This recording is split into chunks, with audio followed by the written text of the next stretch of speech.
CNN 10. I'm Carl Azus at the CNN Center.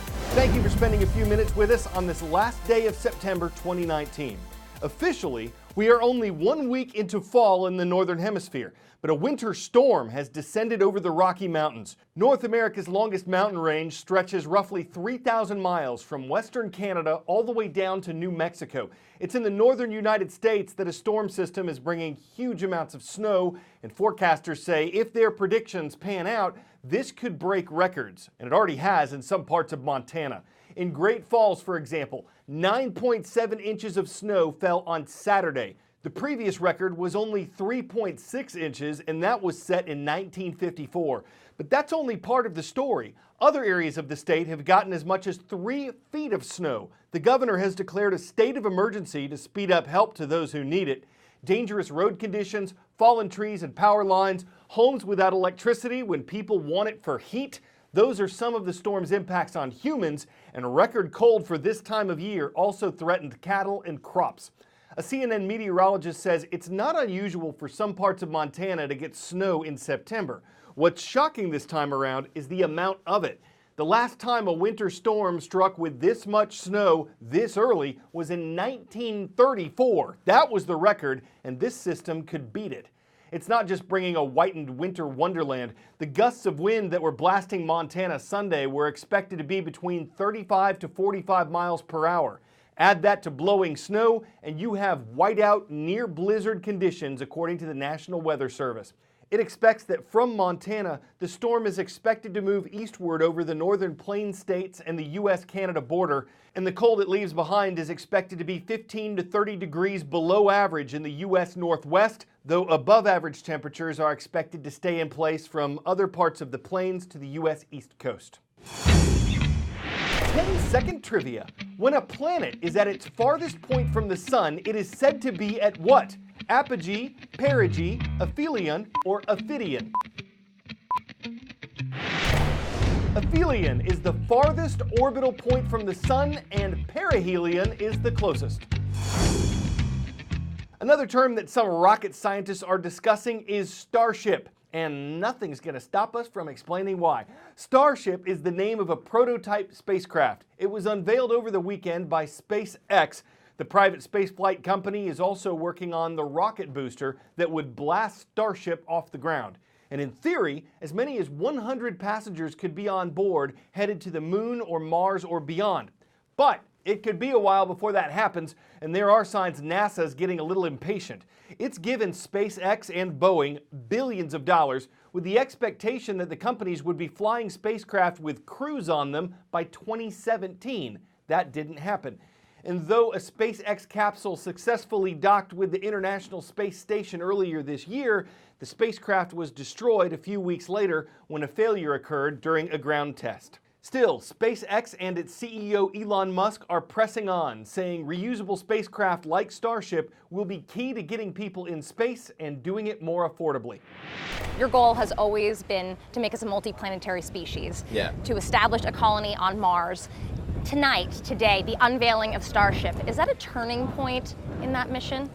Yeah, I think this is the first time we have real hardware of something that is capable, with a little evolution, of being something that could create a self-sustaining city on Mars and a base on the moon.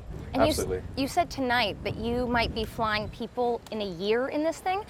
If the development continues to improve exponentially, then I think we could be sending people to orbit before the end of next year. You know, within a year approximately. But SpaceX hasn't put a human in space yet. How are you guys going to do this in a year? Well, we will be putting people into orbit soon. We will be transporting astronauts for NASA in probably, 3 or 4 months to the space station. Yeah, on that point, NASA Administrator Jim Bridenstine tweeted yesterday saying that he was very excited about the event today, but he also said, quote, commercial crew is years behind schedule and it's time to deliver. Did you take that? Did you say commercial crew or SLS? He said commercial crew. Oh, okay, geez. I mean, interchangeable. No, but how do you respond to that? And did you take that as a dig? Well, I mean, first of all, everything in aerospace is years behind, okay? It's really a question of, relatively speaking, which one is more late. So the hardware for the high-altitude abort demonstration for Crew Dragon will be there in October. The hardware for the first crewed flight will be there in November.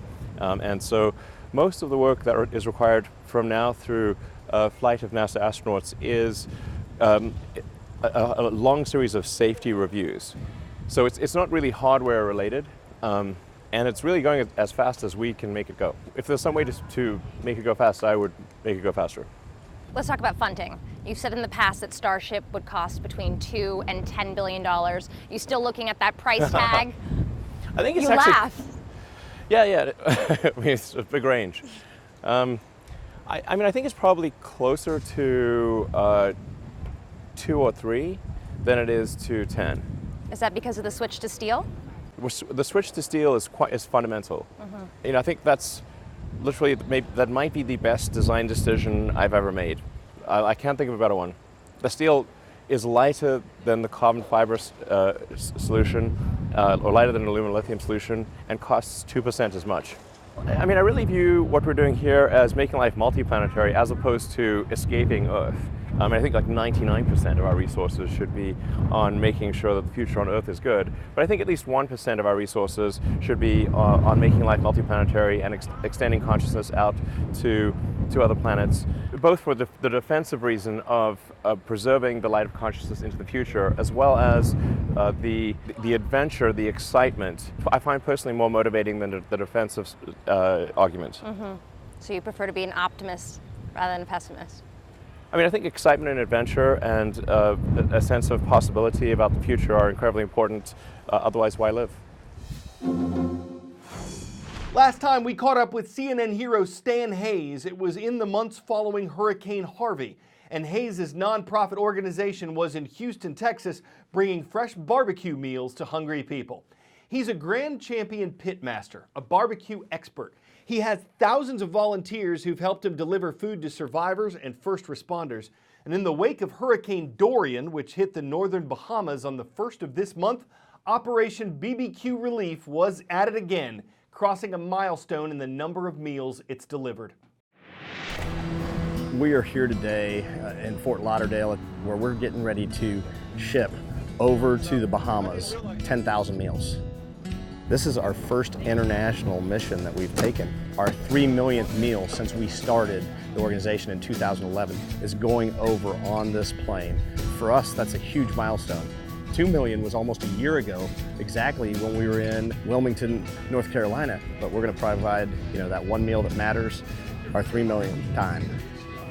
So right there, that's got the orange wrapping on it, has the 3 millionth meal. We're going to be shipping these meals on a 1944 World War II era C-47. And this is a mid-sized cargo plane from back in the day. We hate to see disasters happen, but we're so blessed that we can provide them comfort through a good hot barbecue meal. Get on, Brent. The folks there that just need a good hot meal, they need a lift up, and that's what these meals are. Appreciate it. You bet. Thank you, sir. If it takes their mind away from what's happening to them for a few minutes, it means a lot. 3 million. Oh my goodness. Yay! It's not just the meals that we've done to date, but the meals that we're going to continue to do. And we're going to be here for many more weeks, probably, helping feed the Bahamas.